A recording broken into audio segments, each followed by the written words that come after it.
ನಮಸ್ಕಾರ ಗೆಳೆಯರೆ. ಇವತ್ತು ನಿಮಗೆ ನಾವೊಂದು ಕಥೆಯನ್ನು ಹೇಳ್ತೀನಿ. ಒಂದು ನಿಜ ಸ್ವರೂಪವಾದ ಕಥೆ ಏನೈತಂತಂದ್ರೆ, ಯಾರಿಗೂ ನಾವು ಯಾವತ್ತು ಇವನು ಸಣ್ಣವನು, ಇವನಿಂದ ಏನಾಗತ್ತೆ, ಇವನ ಕೆಪಾಸಿಟಿ ಏನು ಅಂತ ನಾವು ಯಾವತ್ತೂ ಅದನ್ನು ಕಡೆಗಣಿಸಿ ಮಾತನಾಡಬಾರ್ದು. ಯಾಕಂದ್ರೆ ಒಂದು ಕತೆ ಹೇಳ್ತೀನಿ ಕೇಳ್ರಿ. ಒಬ್ಬನು ಯುವಕ ಇದ್ದ. ಅವನೇನು ಮಾಡ್ತಿದ್ದ, ದಿನ ಹೋಗಿ ಸಮುದ್ರ ದಡೆಗೆ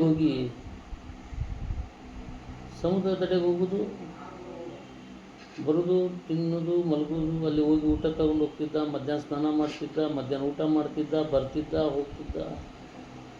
ಒಂದು 4-5 ದಿನ ಮಾಡಿದ ಮೇಲೆ ಒಂದು ಸಲ ಅವನಿಗೆ ಒಂದು ಉಂಡೆಯ ಚೀಲಗಳು ಉಂಡೆ ಅಂದ್ರೆ ಒಂದು ಚೀಲದಲ್ಲಿ ಫುಲ್ ಉಂಡೆ ತುಂಬಿರೋದು ಸಿಗತ್ತದ.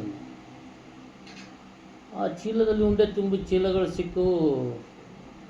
ಇವನು ಸಿಕ್ಕೈತೆ, ಒಂದು ಉಂಡೆಗಳು ಚೀಲ ಸಿಕ್ಕೈತೆ, ಏನು ಮಾಡೋದಂತೇಳಿ ಉಂಡೆಗಳನ್ನು ಸಮುದ್ರದಲ್ಲಿ 100 ಉಂಡೆಗಳಿದ್ದು ಆ 100 ಉಂಡೆಗಳನ್ನು ಸಮುದ್ರದಲ್ಲಿ ಒಗೆತಾ ಹೋದ.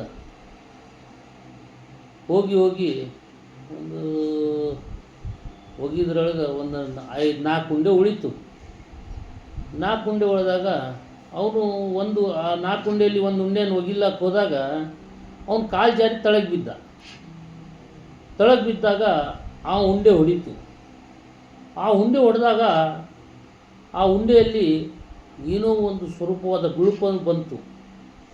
ವಜ್ರ ಹೆಂಗೆ ಹೊಳಿತದೋ ಹಂಗೆ ಹೊಳಿತು. ಅದಕ್ಕೆ ಅವನಂದ, ಇದರಲ್ಲಿ ಏನಿದೆ, ವಜ್ರ ಇದೆಯಲ್ಲ ಅಂತೇಳಿ ಉಳಿದ 3 ಉಂಡೆಗಳನ್ನು ಕೂಡ ಅವನು ಹೊಡೆದು ನೋಡಿದ. ಆ 3 ಉಂಡೆಗಳು ಕೂಡ ವಜ್ರಗಳು ಬಂದವು. 4 ವಜ್ರಗಳು ಬಂದವು ಅವನಿಗೆ ಖುಷಿಯಾಗಿ ಪಡಲಿಲ್ಲ. ಯಾಕಂದರೆ ಅವನ ಚೀಲದಲ್ಲಿದ್ದದ್ದು 100 ಉಂಡೆಗಳು ಅಲ್ಲ. ಆ 100 ಉಂಡೆಗಳನ್ನು ಒಗೆದ್ಬಿಟ್ಟ. 100 ಉಂಡೆಯಲ್ಲಿ 96 ಉಂಡೆಗಳನ್ನು ಒಗೆದು 4 ಉಂಡೆಗಳು ವಜ್ರದ ಹೊಳಪಿನಂತೆ ಹೊಳೆತಿದ್ದವು. ಅವು 96 ಉಂಡೆಗಳು ಹೋಗ್ಬಿಟ್ಟವಲ್ಲ ನನ್ನಲ್ಲಿ ಅಂತ. ಅದನ್ನು ಅವನು ಸ್ವಲ್ಪ ನಿಧಾನವಾಗಿ ಯೋಚಿಸಿ ಇದು ಏನಂತೇಳಿ ಸ್ವಲ್ಪ ಅದನ್ನು ನಿಧಾನವಾಗಿ ಯೋಚಿಸಿ ನೋಡಿದ್ರೆ ಅದು ಏನಂತ ಗೊತ್ತಾಗ್ತಿತ್ತು.